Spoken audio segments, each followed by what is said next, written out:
गांव के एक कोने में राजू मीरा अपनी दादी और अपने बच्चों के साथ रहा करते थे। उनके पास एक बकरी और एक लोमड़ी भी थी। लोमड़ी का नाम था गब्बर। यूँ तो हर परिवार में कोई ना कोई परेशानी होती है, लेकिन राजू की सिर्फ एक ही परेशानी थी, उसकी फसलें। पिछले 2 सालों से उसकी फसलों में उपजाऊपन नहीं था, जिसकी वजह से खाने के भी लाले पड़ रखे थे। हे भगवान, कब मेरी फसलें उपजाऊ होंगी, कब कुछ अच्छा होगा। एक दिन राजू अपने मन की सारी बातें अपनी दादी माँ से कह देता है ताकि उसे कोई सलूशन मिल सके। बेटा, तू तो बहुत परेशान लग रहा है। क्या बात है, सब ठीक है? मैं जानती हूँ कि तेरी फसलें सही नहीं चलती, पर तू इतना परेशान मत हुआ कर। अगले दिन दोनों यानी कि राजू और उसकी मम्मी खेतों की ओर चल देते हैं और तभी कुछ ऐसा होता है जिसकी किसी को उम्मीद नहीं होती। हाँ मम्मी, बताओ। आपने मुझे बोला था कि आप कुछ करने वाले हो आज, जिससे मेरी फसलें उपजाऊ हो जाएंगी। बेटा सुन, ये देख, ये है जादुई बीज। तू इसे अपने खेतों में लगा और देख चमत्कार क्या होता है। राजू बिल्कुल वैसा ही करता है। वो सारे बीज अपनी पत्नी के साथ खेतों के चारों ओर लगा देता है ताकि कोई चमत्कार हो सके।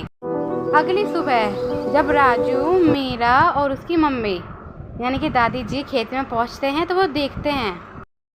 अरे वाह मम्मी जी, इतनी सारी सब्जियाँ एक ही दिन में, एक ही रातों रात उग गई। हाँ मम्मी जी, ये तो चमत्कार हो गया। मैंने तो सोचा नहीं था। ये तो सच में ही जादुई बीज है। जादुई बीज का कमाल है ये तो। बस बच्चा, तुम लोग खुश हो ना, बस खुश रहो। इनका उपयोग सही जगह करना। उसी रात उस खेत में एक परी प्रकट होती है जो राजू और मीरा से कुछ बोलती है। राजू और मीरा, ये फसलें उपजाऊ नहीं थी, पर मेरे जादुई बीज के कमाल से उपजाऊ हो चुकी हैं। अब तुम जितनी सब्जियां तोड़ोगे वो उतनी उगेंगी, लेकिन इनका कभी गलत इस्तेमाल मत करना और गरीबों की मदद भी करना। ओके परी जी, हम इनका कभी भी गलत उपयोग नहीं करेंगे और ना ही हम इन्हें बेचेंगे। फिर वह परी वहाँ से गायब हो जाती है। राजू और मीरा शहर के अलग अलग कोने में, गांव के अलग अलग इलाके में अपनी सब्जियां फ्री में बेचना शुरू कर देते हैं ताकि हर एक गरीब के घर में चूल्हा जल सके और उन्हें सब्जी फ्री में मिल जाए। राजू और मीरा की जादुई सब्जी की खबर गांव के जाने माने और पहुंचे व्यक्ति को भी लग जाती है। इन मीरा और राजू से तो मिलना ही पड़ेगा, जरा देखे तो सही। और अगले ही दिन गिरजा शंकर राजू और मीरा से मिलने आ जाते हैं। राजू और मीरा, ये जादुई सब्जियां तुम लोगों ने उगाई हैं? अरे नहीं नहीं भाई साहब, ये सब्जियां हमने ही उगाई हैं जादुई बीज से, ताकि कोई परेशानी ना हो। गिरजा शंकर जी बताते हैं कि उनके गांव के कई एरिया में लोग भूखे मर रहे हैं बिकॉज ऑफ गरीबी। तो अगर ये सब्जियां उन लोगों को मिल पाए मुफ्त में तो कितना ही भला होगा।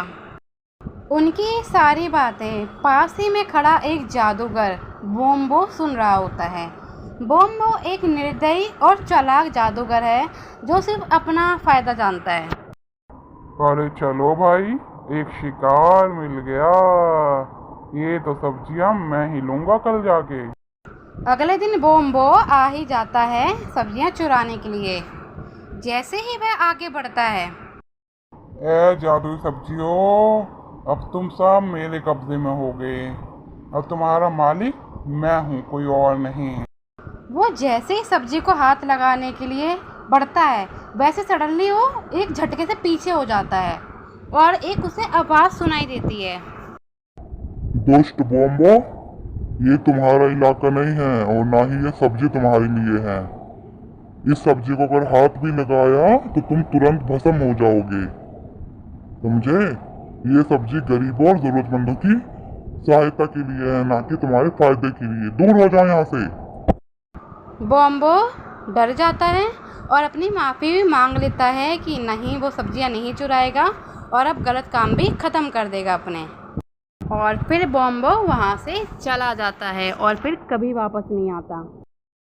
राजू और मीरा का सहायता पूर्वक जो काम है वो चलता रहता है।